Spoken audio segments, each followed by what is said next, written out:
Kapal selam merupakan aset kritikal yang sangat penting untuk dipunyai oleh sesebuah negara kerana keupayaannya beroperasi secara senyap di bawah permukaan laut dan sukar untuk dikesan sehingga ia mampu melaksanakan pelbagai misi seperti risikan, rondaan, serta misi ofensif, di mana Malaysia setakat ini telah memiliki 2 unit kapal selam kelas Scorpene yang dibeli dari limbungan kapal di CNS Perancis dan telah dioperasikan oleh Tentera Laut Diraja Malaysia, TLDM, sejak tahun 2009.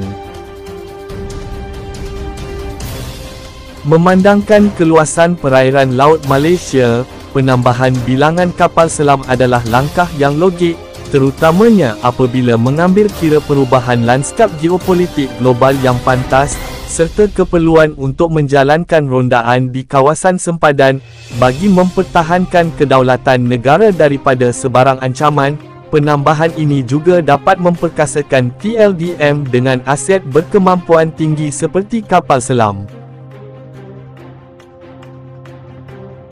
Negara-negara di rantau Asia Tenggara juga terus memperkukuhkan aset-aset ketenteraan mereka. Sebagai contoh, Singapura telah membuat pesanan tambahan bagi 2 unit kapal selam tipe 218SG, menjadikan jumlah keseluruhan kapal selam jenis ini kepada 6 unit, di mana pesanan 2 kapal selam tambahan ini akan dipenuhi mengikut kapasiti pengeluaran yang ada di Jerman.